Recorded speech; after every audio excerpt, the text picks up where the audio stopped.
Welcome to the New Orleans Jazz Pop Harp series, produced by the North Shore and New Orleans chapters of the American Harp Society. Today's harp class features Welsh professional harpist Shelley Fairplay. Shelley began playing the harp in 1991. After receiving her master's degree in music from the Royal Welsh College of Music and Drama, she released her debut CD, The Cherished Harp, featuring her arrangements of traditional music. She is adept in performing on electric harp and the creative use of effects pedals, especially the looper pedal. Shelley performs throughout the UK and internationally, including in the US and China. Shelley has an online harp school called Start Harp, with courses for all levels.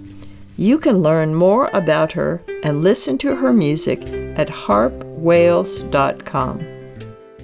Hello, my name is Shelley Fairplay and I'm very excited to be part of the New Orleans Jazz Pop Harp series, so thank you for inviting me to be on board.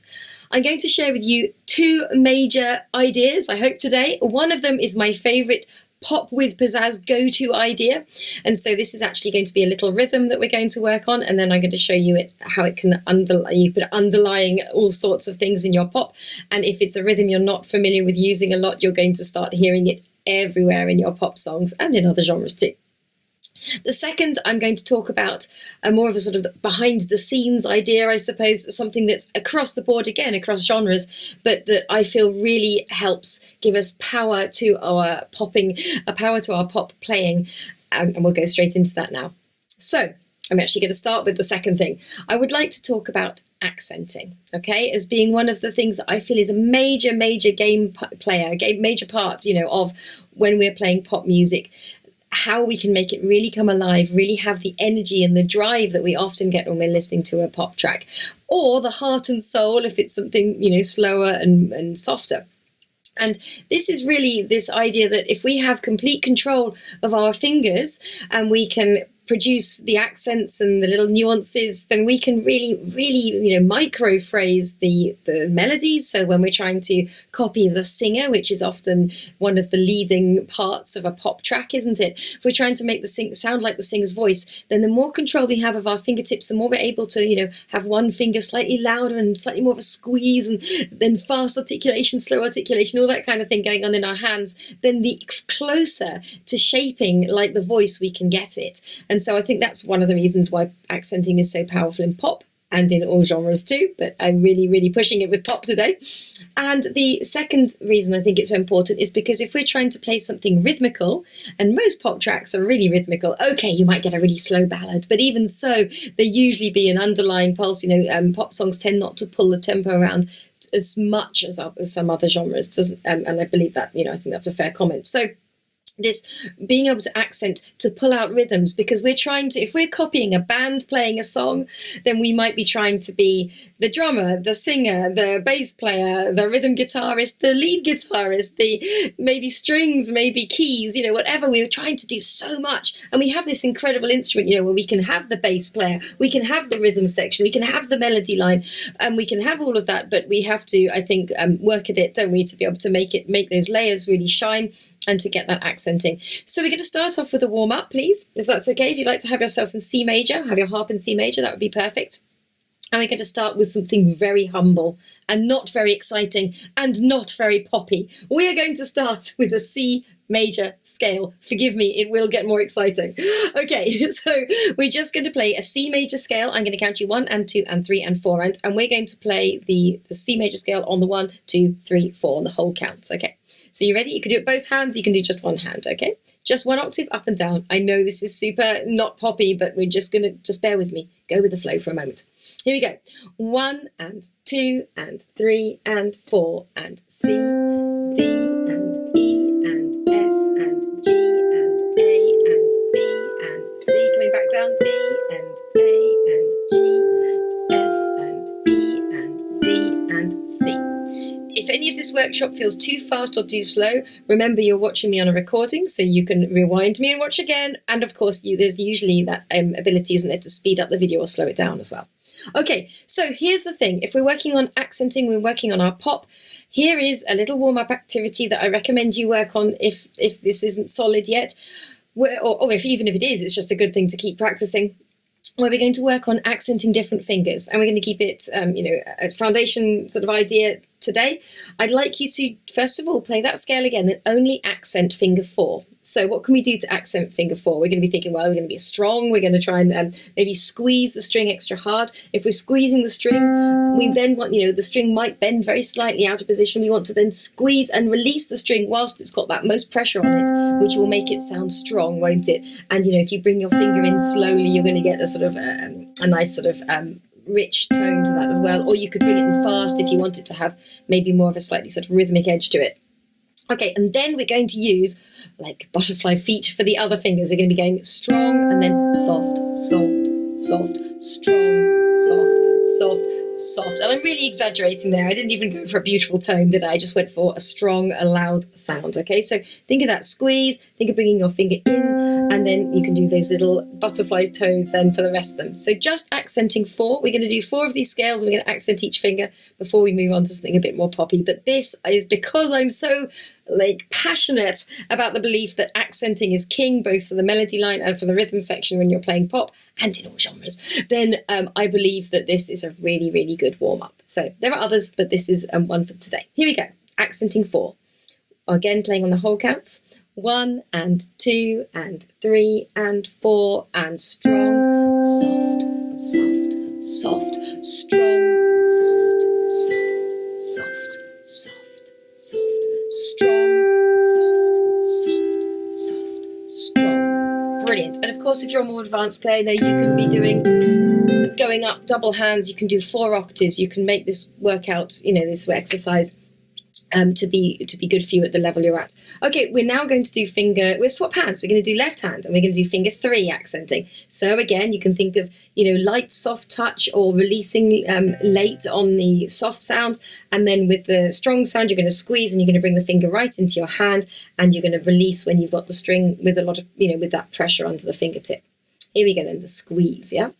1, so just finger 3 is the accent, the others are butterfly. Light touch. 1 and 2 and 3 and 4 and you've got soft and loud and soft and soft and soft and loud and soft and soft and soft and loud and soft and soft and loud and soft. Brilliant. Okay, fantastic.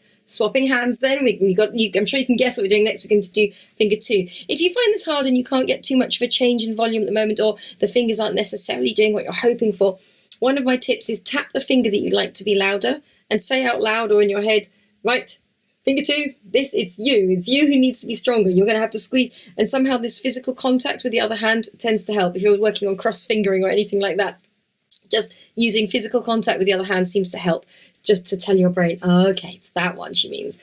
So it's worth a try if you're finding this a bit tricky. Okay, so finger 2 accenting. 1 and 2 and 3 and 4 and soft and soft and loud and soft and soft and soft and strong and soft and strong and soft and soft and strong and soft and soft.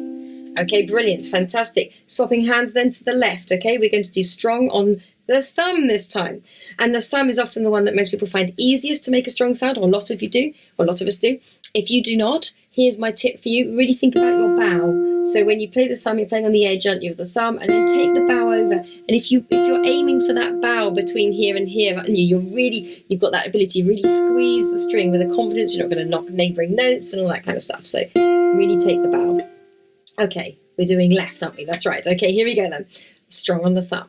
1 and 2 and 3 and 4 and soft and soft and soft and strong and soft and soft and soft and strong and soft and soft and soft and strong and soft and soft and soft. Brilliant. So pop music, I really recommend, maybe doing a little warm up like that until that's really comfortable. And as I say, expanding it out into 2 octaves, 3 octaves, 4 octaves, hands together, upping the tempo on the metronome, so that you work on that. Lovely. Okay, fantastic. So I mentioned the second, and I'm going to get into all of this in a little bit more depth in a minute, but the second thing I said that I was going to talk about was a favourite go-to rhythm that I like to use. And this rhythm happens everywhere. I use it all the time. When I first put together a pop course for my online harp school, I was like, yeah, I'm going to do a pop course. I've got loads of ideas. I do loads of different stuff when I'm playing pop. And interestingly, when I first sat down to write the course, I was like, wow, you do use that rhythm a lot. So there's this one rhythm that I use in lots and lots of different pieces. So I'm going to share it with you because you can put it under any tune and make your tune sound like it's poppy. So if you're doing something in a hurry, you've got a lead sheet and you've got to get a song quickly sounding poppy for something, use this rhythm in the left, and you will find that it will really make it have that energy straight away. Here's the rhythm. It's a rhythm that I'll play it first. Actually, it's this rhythm. It's 1 and 2 and 3 and 4 and 1 and 2 and 3 and 4 and 1 2 and 3 and 4 and 1 2 and 3 and 4 and. Okay, so we're going to think about this with the counts first of all. You're on 1, nice and easy, so that's 1. Okay, if you can clap with me, I'd really love that. I know I can't see you, but I know that you are there, hopefully, when you are watching this, and so we're going to just clap together. So I'm just going 1 and 2 and 3 and 4, and we'll just do 1. I know that's super simple, but let's just get in the zone. Here we go. 1 and 2 and 3 and 4 and 1. Okay, brilliant. The next one comes on the and of 2. 1 and 2 and. Okay, so 1 and 2 and. If I count you 3 and 4 and, will you clap with me? 3 and 4 and 1 and 2 and. And again, 3 and 4 and 1 and 2 and. Perfect, okay. The final one comes on 4. Some people find doing these rhythms easy and others of us have to work at it. And I am in with you on that. I've had to work at this stuff. So if you do need to work at it again, remember you can watch this, you can rewind this and watch it again until you're comfortable with it. But let's give it a go. We're going to add in that 4th beat. It's going to be 1 and 2 and 3 and 4 and. Okay, let's do that just once. 1 and 2 and 3 and 4 and 1 and 2 and 3 and 4 and. Perfect. Let's do it again this time as a loop. So we're going to go around and do it like 4 times in a row. On the 1, on the and of 2, and then on the 4.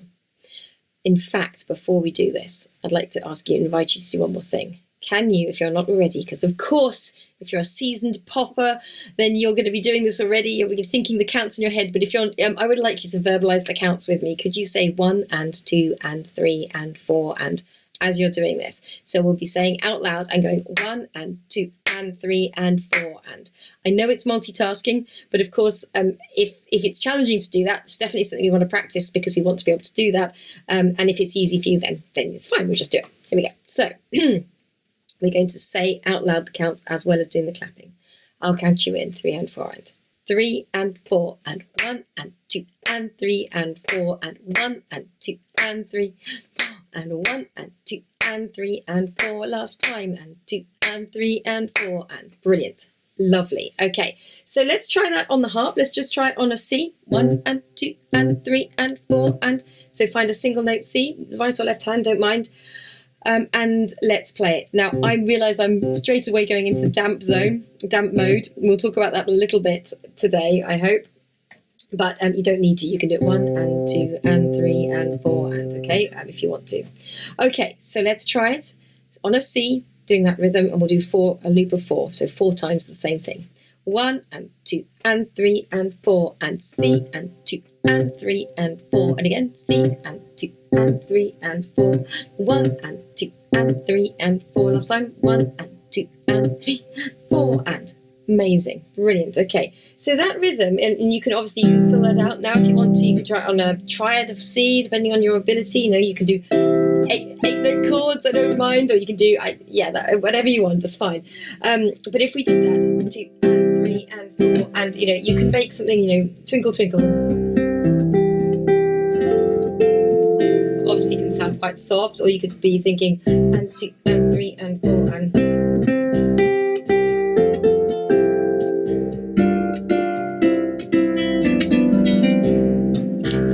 How it can, just on even something very simple like that, it can make it sound to have a different energy, really. So I'd like to try one last thing whilst we're in the warm-up phase of this, okay? We've got that little rhythm, 1 and 2 and 3 and 4 that we just worked on, and we've also did scales, didn't we? Very simple, humble scale. Now if we're thinking 1 and 2 and 3 and 4, and we can do 1 and, actually I'm just going to pick the tempo up on that, 1 and 2 and we'll take it at that tempo, 1 and 2 and 3 and 4, and you can make this into a warm-up as well. So you're practicing that pop rhythm with the scale. You can come down as well. Okay, so we're going to try that. Now at speed, that's a little bit challenging. I don't know anyone's ability who's watching this, so for the fledglings, be kind to yourselves. For the advanced players, you make it as fancy as you like, okay, and as fast as you like. Pause the video and have a play around. But what I'm going to do is I'm just going to talk you through it really slowly once so that you can practice it if you want to. With a lot of this rhythm work, once you've cracked it and you can do it on autopilot, and by autopilot I mean being able to do it whilst talking or reading a book or something, if you know that you've really got the rhythm, then you can then put the melody, which happens to be the scale because we warm up, over the top without having to think the counts and how it lines up too carefully, because you've got the groove going and you can get that playing with the left, and that's a great place to be. But often we have to work to start with thinking, where does everything line up? So that's what I'm going to show you. If we were going to line it up, I'm actually doing an octave in the left. You can do single notes or chords, doesn't matter, on the C. If we're thinking of these as the ands, okay, then it's together on the beat 1, isn't it? 1, and then you got right on its own, and 2, but then do you remember the and of 2 was where the second beat went for that pop rhythm? 1 and 2 and. So should we just try that? Single note in the left, 4 notes down in the right, okay? And remember, if you want to make it easier for yourself, you can do finger 2 on that little scale instead of 4, 3, 2, 1, depending on, fledglings and advanced players. Be comfortable, do something that's going to feel good for you, okay? Think of this as a library of ideas, what you're ready for, take in now, and what you're not. Push it away to the back of your mind and it can come out when you're ready, okay? So we're going to go together. I'll just talk you once through it one more time. Together, right, together. That's that 1 and 2 and. Should we try it? Here we go. 3 and 4 and. Together, right, together. Let's do that again. 3 and 4 and. 1 and 2 and. Again, 3 and 4 and. Together, right, together. Brilliant. Okay. For those of you who are up for this challenge, we're going to carry on up the hill. So we played the C of the C, and then we played it with the F, and then we're going to play it with the B, because that's the 1 and 2 and 3 and 4 and. Yeah? So the B is on, it comes on beat 4 if we're thinking of the scale notes as the ands and the whole counts. And then we're playing this on 1 and 2 and 3 and 4 and. So just one last talk through and then we'll try it. Together, right, together, right, together, right. Yeah? Got it good? Should we try? Let's do it slowly. 3, so octave or single note in the left or chord, whatever you want to do, and 4 notes down in the right, or ready to do it all with finger 2. 3 and 4 and. Together, right, together, right, together, right. One more time, even slower. 3 and 4 and. Together, right, together, right, together, right. Yeah? Okay, so, if you put that together as a warm-up, you can obviously move chords.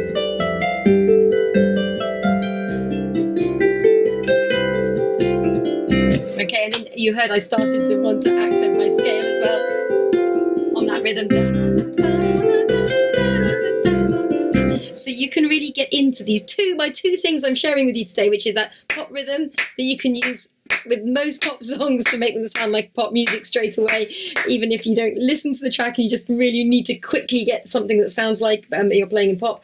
And then the second thing of all, you're practicing the accents, aren't you, as well? So it puts those two things together. Right, that's the end of the warm-up phase of this workshop. So the next thing I want to do is I'm actually going to screen share now a little video of me playing a pop track I wrote called When the Time Is Right. Now, when I'm talking, you might get a slight double sound on this, but you can watch this video separately. So just bear with me. I'm just sharing it with you for the teaching idea of it. So I want to go a little bit further into that rhythm that we just talked about and talk a little bit more about accenting, and we'll try a few snippets together for the rest of the session. So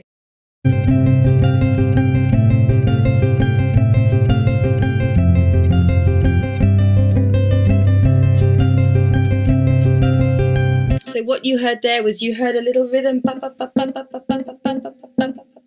So I was playing a row of notes. You also heard a riff,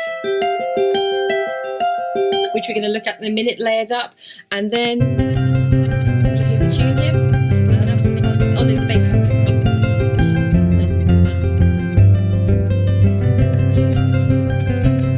Okay, brilliant. So you heard that bass line, that dum dum bum ba dum ba dum. Okay, so we're going to talk about that in a minute as well. And then I think you hear the tune. Yes, that's the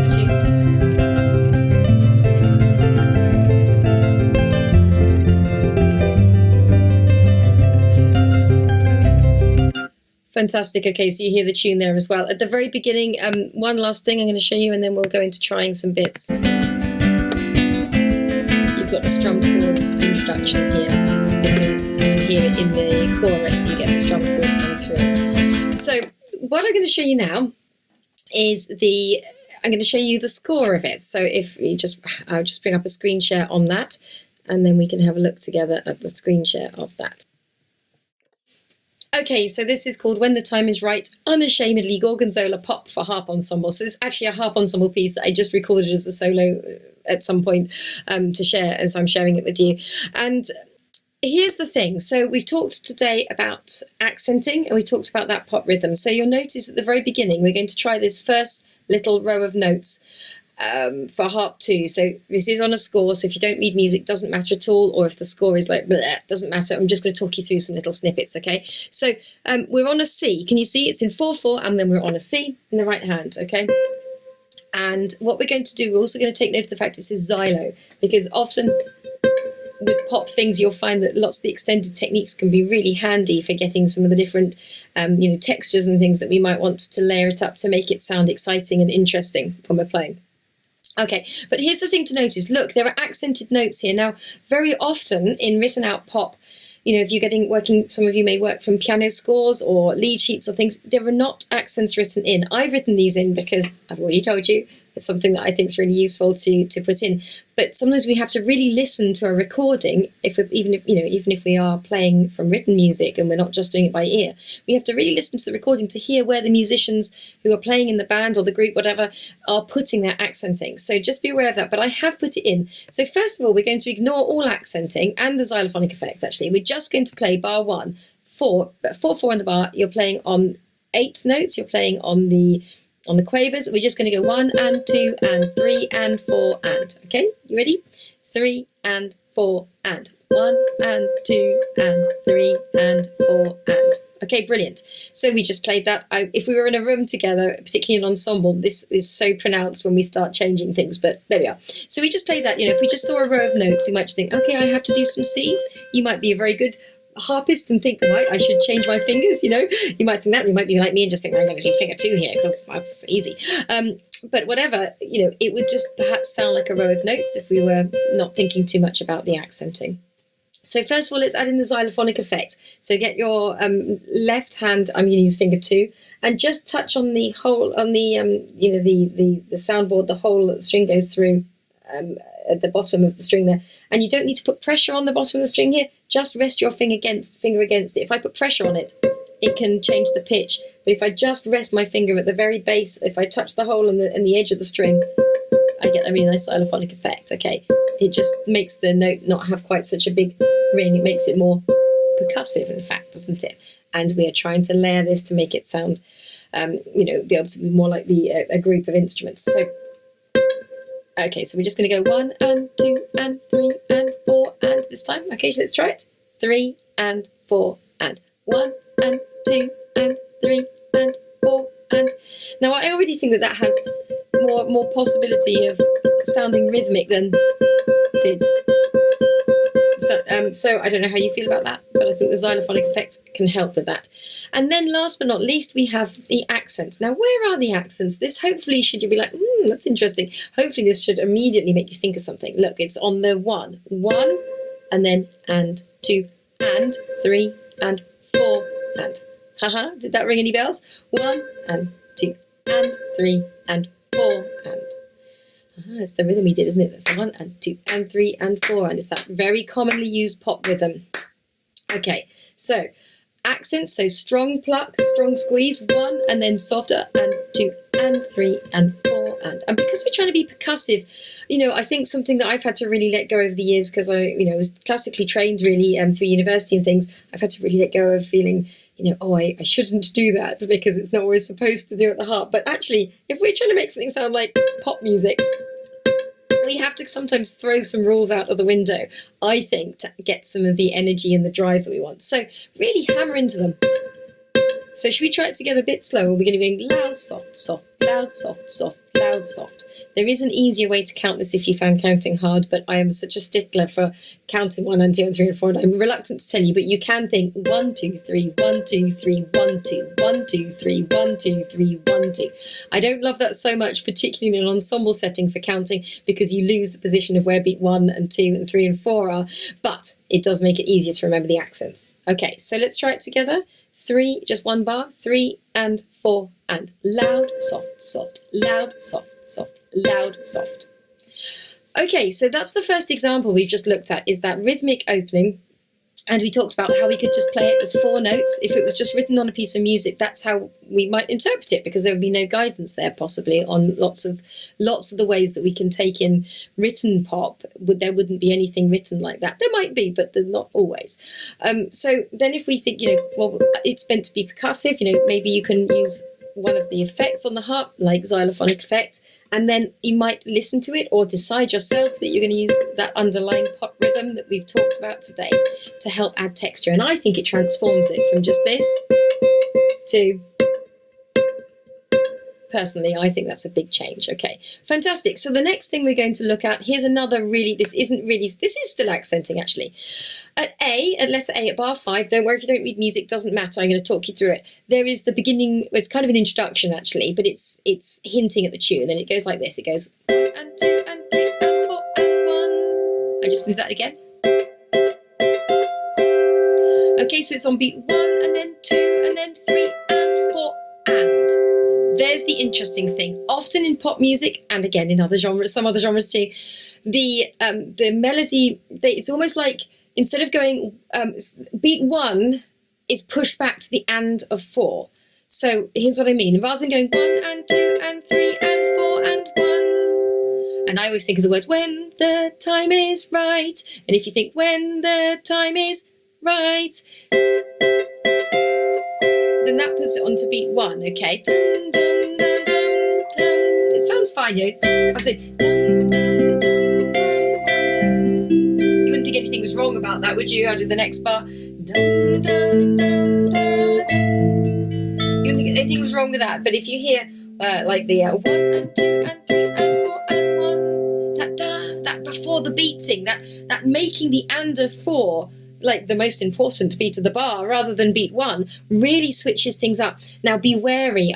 On simplified piano scores that we get with pop, often it's been rescored and they've put things to go onto the whole beats because it's easier to read. It cuts out these confusing ties. It cuts out untethered non-barred quavers, 8th notes and 16th notes and stuff. So watch out for that. Trust your ear, okay, as well. Shall we just try it though, because going back to accenting as well, we're used to, perhaps, depending on your background, you may have done sort of, classical training stuff where we think of beat 1 as the most important. I'm encouraging you, when you ever see this happen, where you get that, the ties are really good sort of flag for seeing it. But if you see the ties that you can see on the screen here, and you're playing on the and of 4, and then it's tied to beat 1, then treat the and of 4 as being as important as a beat 1. It's become the beat 1, if you like, and then it's the pulling against that, and then the accompaniment lines that make it have another end, have part of this poppy energy as well. I believe. Okay, so we're going to try it. We're going to play a G and a C and an E in the right hand, please. And you're going to play them as a block chord. It is a C second inversion chord. Okay, we're going to play it on beat 1. And we're going to play it on beat 2. And we're actually going to play it on beat 3 as well. Okay, so we're going to go 1 and 2 and 3 and first of all, okay? So let's do it together. We'll do it slightly slower. 1 and 2 and 3 and 4 and 1 and 2 and 3. Totally unremarkable, right? Okay, so far nothing is just playing on whole counts. Easy peasy. We're going to then bring the thumb up by just one string onto an F, which then gives you the chord G, C, F. Okay, so we're going to do the 3 that we just did with the E on the top. 1 and 2 and 3 and. So you got to land on the and then with the thumb on top, okay? 1 and 2 and 3 and. If I'm too fast, remember you can probably slow me down, or you can pause me and try it slower, or you can rewind this and try it again. So let's just do it again. I'll do it a little bit slower as well in real life, in real time. 1 and 2 and 3 and 4 and 1 and 2 and 3 and 4. Brilliant. Now we're going to go back to the original shape, which was the G, the C and the E.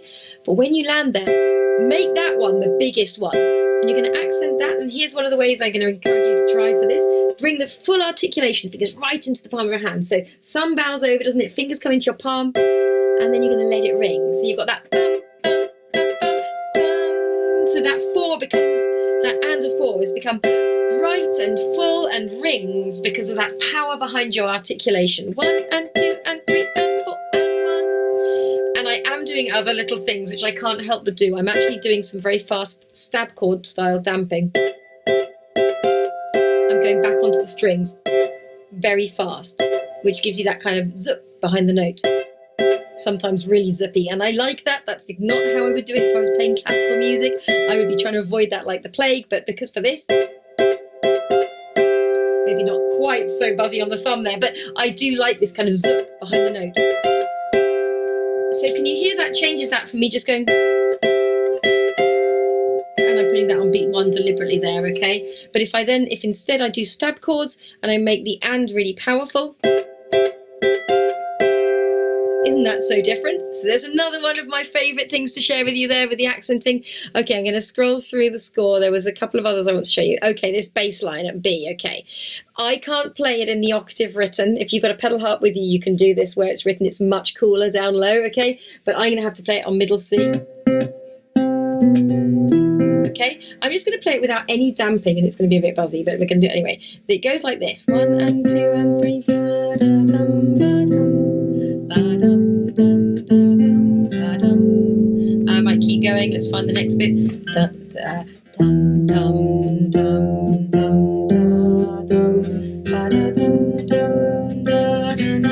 Now, rhythmically, that was, I believe, what I'd written. Let's hope so. And there's nothing wrong with what I just did. You know, I played all the notes, but particularly if I was playing an octave lower, this would be very muddy, and I'm on this electric harp, so everything rings. So for clarity, and for which sort of comes into, I suppose, into accenting in sort of way. So if we think then of an accent of our speech and the way that we slur and join things together, it's not quite. But anyway, I'm going to put it in the same category. I'm doing, again, fast damping. Now, I would go different ways with this. I might with the left hand do it all with a two-faith thumb, like that. Or I might do it all with just really precise, it's a bit fuzzy. I might do it just with going straight back on the strings. Now this takes work, but if you add that, then if you've taken away then the long drawn out prolonged harpy, very resonant stuff, and you've added in instead this sort of staccato, and I know that's not true to score, but the energy behind it then is powerful, I believe. And then you couple that with some accenting. Do you remember I talked about making like the and a 4 important, for instance, any offbeats? Then you can be thinking bum bum bum ba-dum ba-dum ba-dum bum bum bum ba-dum. So can you hear I'm doing da-dum ba-dum ba-dum? I'm really accenting the and a 4. So again, do you want to try it with me? Should we do it? Dum dum ba-dum. Let's just try doing that. We're going to go just do it with one hand or two. We're just going to try and make the and a 4 more important than the others. Dum dum dum ba-dum Let's try it. So instead of just going C, C, C, B, C, first of all, try it with me like that, actually. You're just going to play C, C, C, B, C, okay, without any damping, without any accenting. So I hope you've probably picked that up by ear, but rhythmically we've got 1 and 2 and 3 and 4 and 1. So you're on the whole counts, 1 and 2 and 3 and... One time, sorry. Whole counts the first two, 1 and 2 and 3 and 4 and the second two on the and a 3 and the and a 4. Playing the whole thing for you, and you can copy it back. 1 and 2 and 3, 4 and 1. So we're going to go C, C, C, B, C. Are you ready? 1 and 2 and 4 and C, C, C, B, C. Right, now we're going to try adding in the damping. So if you are not familiar with the two-fey hand, I can't teach that right now because I'll run out of time and have you here for hours as much as I'd like to do that. But we're just going, so don't worry about it if you don't, but if you do, you can try the open hand and do it with the damps, okay? So if not, do it the same way again. So we're going to just keep it no accents, but with the damp. 1 and 2 and 3, 4 and 1 and 2 and 3 and 4 and 1. Brilliant. And now we're going to add in 1 and 2 and 3 and 4 and 1. So you're going to get ba-dum, really make ba, the up the B, the and of 4. Quite important. You ready? 1 and 2 and 3 and 4 and 1 and 2 and 3 and 4 and 1 and great. Can you do it again? 1 and 2 and 3 and 4 and dum, dum, bum, ba-dum. So I really lent into that B. So that's another place where, showing you with the accenting and the fact that, if we just read this as a score, we might play it like that, but changing it and going dum, dum, dum, ba-dum, completely changes it. I hope you agree with me. Okay, now I think this will have to be the final thing because I expect I'm taking forever on this session, but I will show you this riff. So in the song you hear...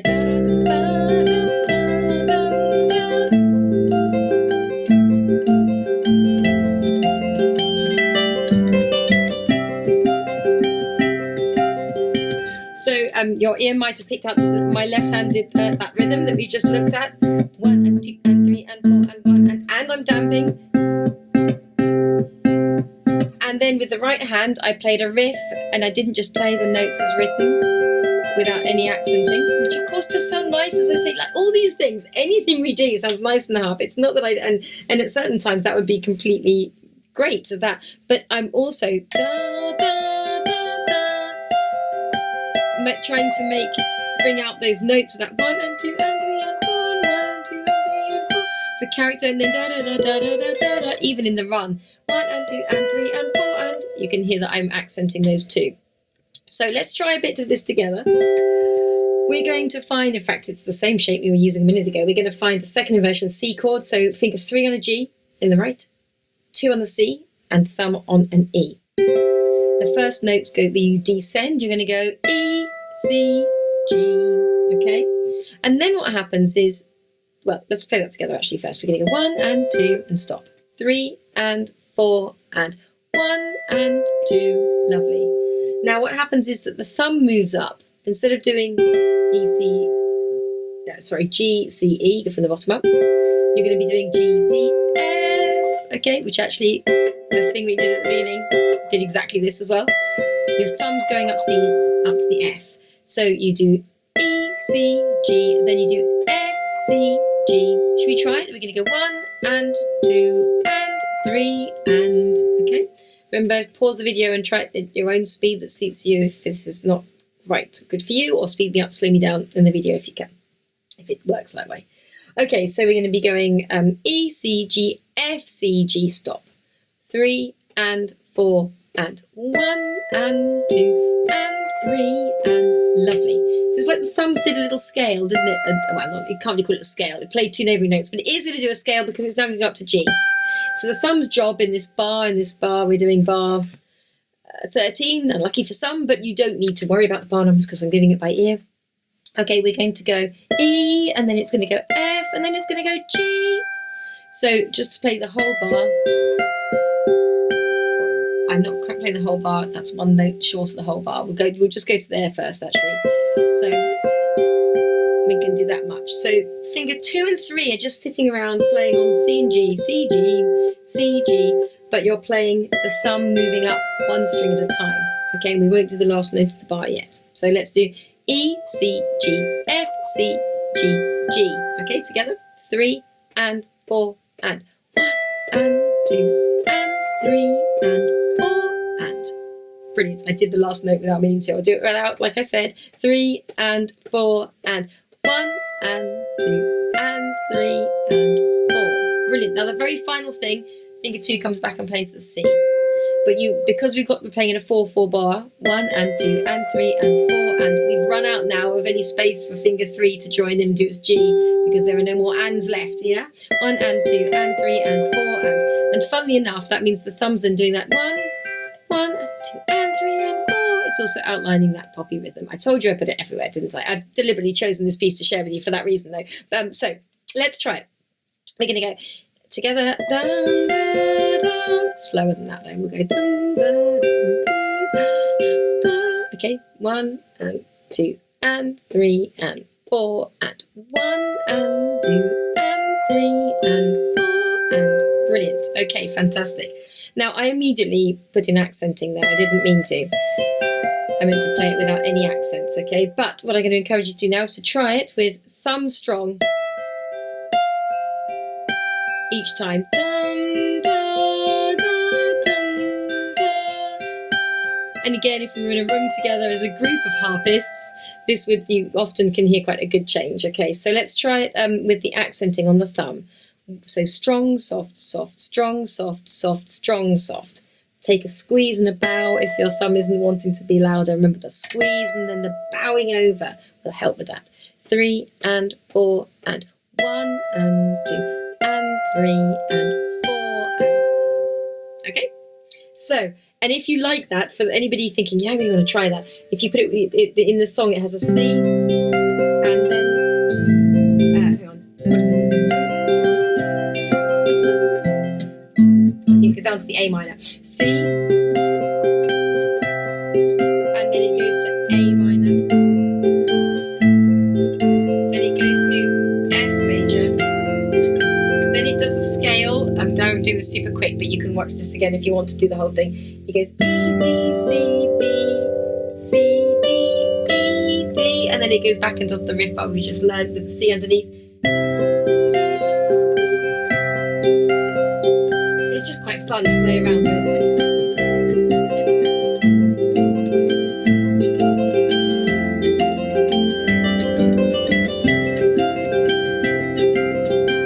So there we are. So another example where accenting can really make or break, I think, a pop tune.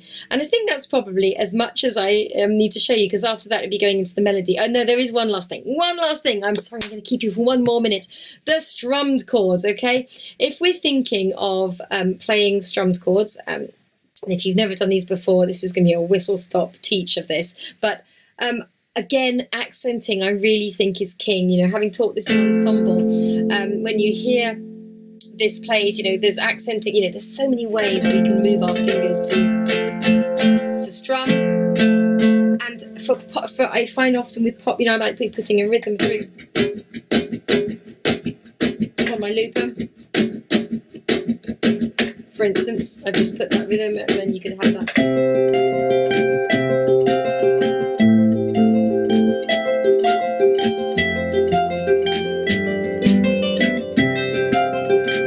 So, you know, what you're hearing is strong, soft, soft, strong, soft, soft, strong, soft, soft. If it was a pitched one, so there was accenting is what I'm trying for, to get to the point of saying. And that's to do with, you know, how you strike the strings and, you know, which angle you're at and all sorts of things.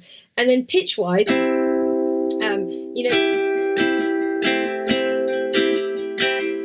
it's the C, it's the low. If you're playing a C chord, it's really making sure you're hearing the C. So let's try it, and I'll just get you to have a little work with this. And if you already do loads of these, then you can make whatever you want to out of it. So we're going to do it on it's actually showing on an A minor chord there. We'll do, don't do any C chords there, doesn't matter. Okay, so on an F chord, it's fine, we'll do it on F. Okay, so I'm going to just teach this foundation, okay, but fast, because I have no idea whether you guys already do this, then you're watching this. So don't do it really slowly or really fast. So anyway, okay. We want to play an F chord, okay? We want to play F, A, and C as a strum, okay? So for a moment, put your right hand on F, A, and C. We're going to use the left hand's job is going to be that it's going to stop the other strings that we don't want to hear ringing, okay? It's like literally the stopper, it's the guard, it's the protector, it's the thing that's going to arrest the movement of the strings. So your left hand's going to go either side of the chord you want, okay? So we've got F, A, and C here as the chord you want. So start with your fourth ring in the left, one note lower than the string you want to play, because we want the F, so we're going to be on the E. Sorry, if we want the F, and we're going to start one lower, then the left will be on the E. Then the next gap is the G, so you're going to go on the G with the left. The next gap is a B, so you're going to go on the B, and then the one above C is the D, okay? So the left hand, sorry if that was confusing, I'll say it in a different way now. You're going to go on E, G, B, and D with the left. Now, if you look at those two hands now, hopefully you didn't let go of the right. If you did, put the right back in on F, A, and C. They're interlaced, aren't they? They're interlocking, where one, they're playing a string, then the other string, one a string, another string. So let's take off the right now. So now what we've got is we've got the left hand holding the strings that we don't want to hear, and then we've got empty, loose, not loose, unencumbered, I don't know if that's the right word or not, strings here, strings that are not being touched, okay? And then we're going to strum them. And my biggest tip for strummed chords is keeping your wrist relaxed, and of course it depends what you're doing. If I'm doing more of a flamenco kind of style, I would hold the wrist still, but for what I'm asking you to do today, try and keep the wrist really relaxed, just shake it now, shake your wrist. Okay, and then for percussive, when I really want that kind of like digging in for something really lively, I'm keeping the fingers together as a unit rather than spreading them out, because spreading them out can be wonderful, okay? But for a sharp sort of rhythmic, like a guitar strumming, hard strumming, I'm doing it like that, and I can hold all my fingers together. And then here's another tip: if you think of the harp string being, if you think of the top of the string being like the position of the 12 on a clock, and the bottom being like the position of a 6, and then imagine the circle coming out either side of your harp, okay, of the clock, then I hold my fingers quite straight for this type of strum, and my knuckles are pointing at about 2 o'clock on the clock face, okay, on the imaginary clock face, yeah, okay. And then accenting wise, there's accenting, between the strums, but there's also the fact that within the 3 notes you're after, if you're playing an F chord, and it's in root for sure, then you really want the F to be the strongest, the most prominent note, don't you? So lean into it. I almost think of myself, you can't because the string's in the way, but I almost think of it kind of going in at an angle. So it's like lighter, stronger. So the hand is kind of going in, it's sort of, not in a straight line. It's not that I'm hitting the strings and going straight. I'm imagining I'm kind of going slightly in at a sharp, I can't think of the right word for that, but I need a compass measurement, I need a protractor, and to give you a measurement there, I won't, I'm not going to, don't worry. Okay, so we're going to try to hit the F. Whoops, not like that. And I always think you can check this by singing the note, so mine sounds slightly out of tune, but and just check that you're really hitting that lowest note. If you are, then you're going to be hearing the chord. So that's one of the ways of accenting in strummed chords. And the other one is the fact that if you're going down in this particular way I'm showing you, there are so many different amazing ways of doing strummed chords. But in this particular way, if you then backstroke just by brushing your fingers up the strings, then you get hard, soft, loud, soft, okay? And so if we then did that, 1 and 2. Can you hear that rhythm? 1, 2, and 3, and 4, and 1, and 2, and 3, and 4, and I know I'm doing that super fast, I'll slow it down now, but I'm doing that 1, trying to hit the F, 1, and then I'm doing up, and 2, and then back down, and, because I want the and to be strong for the rhythm we've been working on today, and then I'm going to go up again, 3, and then down for 4, and then up for and. So it's going to be down, down, and 2, down, 4, and down, up, down, up, down, up, down, up, down, up. Then you can, once you've got that kind of sorted, then you can speed it up as well, can't you? So even within the strummed chords, well, not even within anything, then, these accentings will really, really help. So there we are. That brings me to the end of everything I wanted to show you through on when the time was right, when the time is right, I should say. And if I just bring up one more time the video to just very briefly go over this, then you can see at the beginning, you're going to see the example. It's the strum chord, accenting.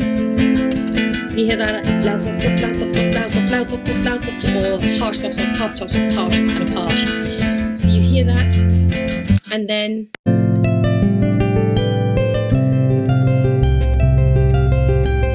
you can hear that thumb accenting. So you can hear the accenting through that melody, dum dum da da da, and then what's happening here? We've got some levering. Okay, I'm just going to move forward. There's that rhythm. Da, da, da, da, da, da, da, da.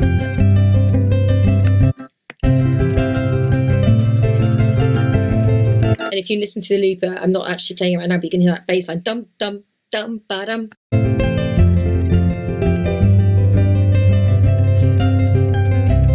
So you can hear all of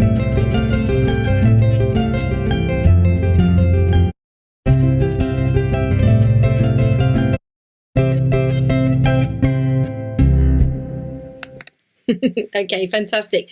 Thank you so much once again for having me be part of this special series. I've been Shelley Fairplay, and if you want to find out more about me, you can go and check out my page, fairplayharpschool.com. Thank you once again. Thank you and goodbye. This project is partially supported by grants from the New Orleans Jazz and Heritage Foundation Community Partnership Program, the Louisiana Division of the Arts, Office of Culture, Recreation, and Tourism, Louisiana State Arts Council. Funding is also provided by the National Endowment for the Arts, the St Tammany Parish Commission on Cultural Affairs, and Kamak Harps. It is produced by the New Orleans and North Shore chapters of the American Harp Society. The producer is Patrice Fisher. Videos were shot by the artist and edited by Carlos Valladares. You can make a donation to help us continue this series through PayPal to nochapterahs@gmail.com.